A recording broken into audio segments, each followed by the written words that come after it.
diamond-covered Rolls Royces, $33 million Ferraris, and from there, it only gets crazier. These are the most expensive cars of soccer players.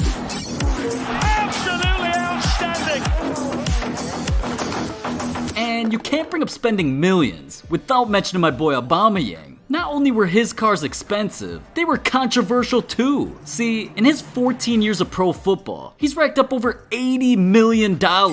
And I swear this man spent every cent on his whips. Dude's literally got solid gold Lamborghinis, an R8, Range Rover, and a Porsche. But nothing compares to his $2 million masterpiece. You see the drip, yeah, I'm fitted up. Hop in my car and the giddy up. Secure the bag, yeah, I get the bus. Pick it up, pick it up, pick it up. You see the drip, yeah, I'm fitted up. Hop in my car and the giddy up. Secure the bag, yeah, I get the bus. Pick it up, pick it up, pick it up, pick it up.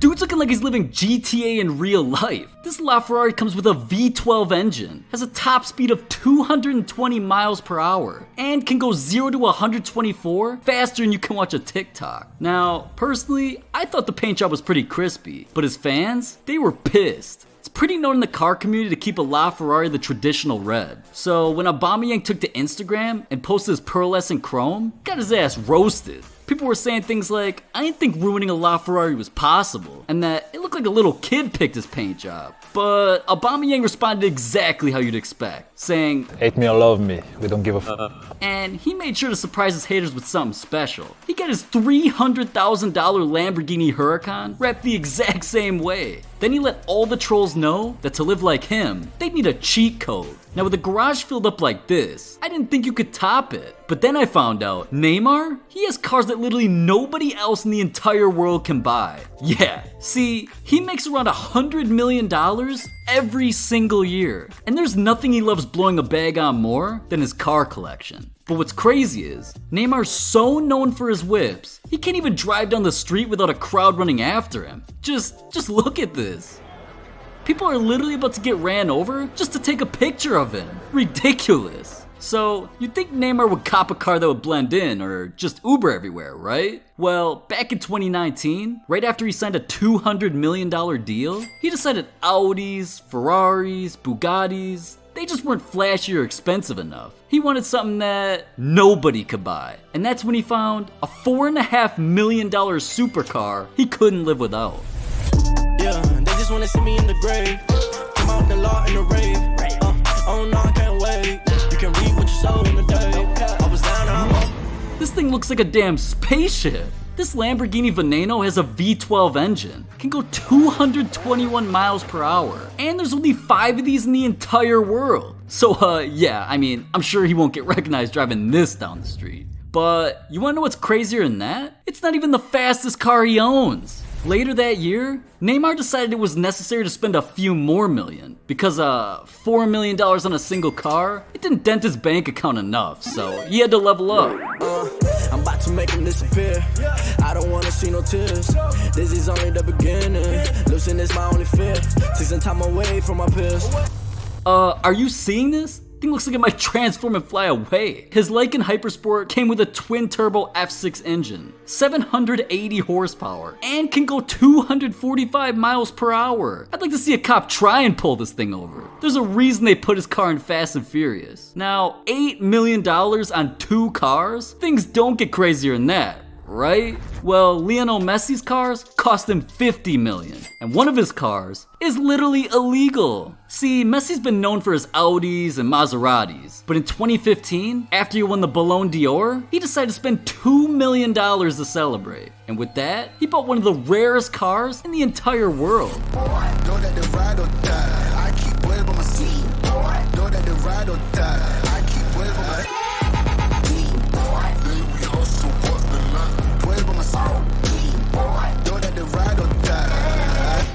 Now, I don't know what it is about these soccer players, man, but I feel like they played a little too much Need for Speed growing up. They're getting cars straight out of a video game. Messi's Pagani Roadster has a V12 engine, 6-speed transmission, and can go 208 miles per hour. That's literally fast enough for a plane to take off. Now, I don't know what Messi's running from, but I don't want to find out. Now, as happy as Messi was when he bought it, as soon as he drove it off the lot, cops pulled him over for not dropping a like and subscribing to the channel. Yeah, you will literally get arrested if you don't subscribe. So what are you doing? But they also told him his car's so dangerous, it's not even allowed on the road. Yeah, I just hope he can get his money back. Otherwise, he spent $2 million for nothing. But do the math. He's still got $48 million of whips in his garage, and more than half of that was on a single car. See, back in 2016, Messi got an anonymous tip that the owner of his dream car was finally selling it. So he dropped everything, raced to his private jet, and flew to the car's auction in Paris. But there was one huge problem. Cristiano Ronaldo. See, before Messi's plane landed, Ronaldo offered millions to the dealer to buy the car himself, just so he could pull up to El Clasico in Messi's dream car.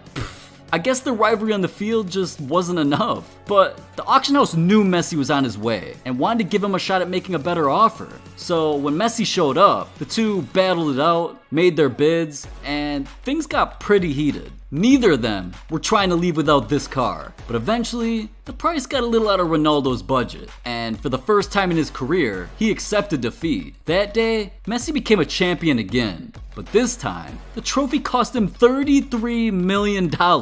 Yeah, all that for a 1950. I'm making YouTube videos. Now, Ronaldo didn't let the defeat get to him. After all, he's already got over $22 million in cars. I'm talking he's got so many, he literally lost count. How many cars do you have right now? I don't know. Yeah. Hold up. You mean to tell me he doesn't even know what's in his garage? Ridiculous. Now what's crazy is, half the money he spent was on his Bugatti collection. Back in my day, people collected baseball cards. This dude collects $1 million cars and forgets about them. What? See, in 2016, he spent $2 million to go 253 miles an hour in his all-black Bugatti Veyron. And just a year later, he spent another $3 million on a silver and black Bugatti Chiron. This time, with customized CR7 headrests on the seats, his logo on the left-hand side, and Ronaldo got so much attention for buying this, the company wanted him to become the face of their brand. Now, with Ronaldo already copping 2 Bugattis, is it really a surprise that in 2020, when Bugatti released their rarest car yet, Ronaldo was first in line? Yeah, he decided there was no way he could live with himself if he didn't spend $12 million on this. Took the wife and Lazarati that speak. Add the spice to calamari, that's me. My advice off the order I seen. Price alone, he don't promise you. Don't say that. You know that man don't pay that. Trying to stunt in your rentals. I too wanna cry at him.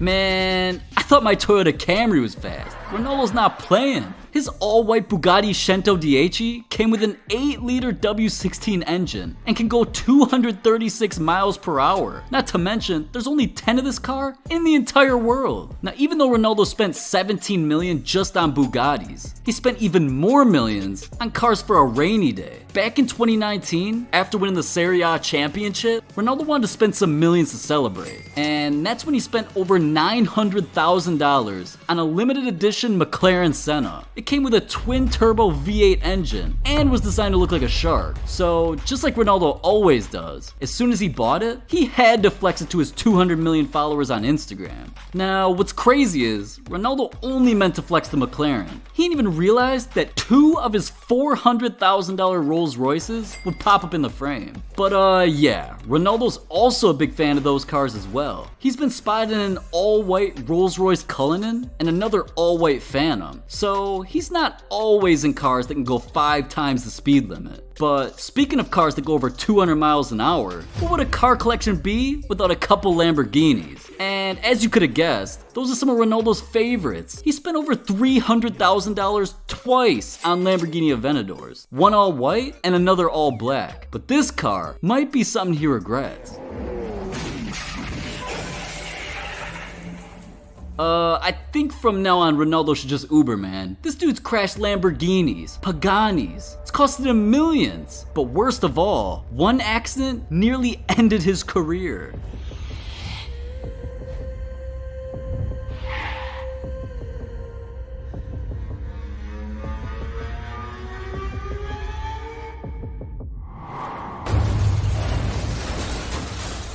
Damn. I'm just glad Ronaldo turned out okay, because this could have been a way more devastating situation. And we all can learn something from this. It's that if an almost billionaire's life can nearly be taken in a split second, no amount of money or fame makes anybody invincible. And it proves that none of us should be speeding either. And if we all come together and just be a little more aware, it can truly make the world a safer place. And there's also one soccer player who not only learned from Ronaldo's mistakes, but from his own as well. See, David Beckham was an all-time great player, so it's no surprise he had a garage filled with Ferraris, Lambos, Porsches, and McLarens. But because of a speeding incident in 2018, Beckham vowed to not only change his ways, but to change the world. See, Beckham was caught whipping a Bentley 59-40, which doesn't seem like that big of a deal. But this wasn't his first incident. So when police officers caught him this time, they didn't take the situation lightly.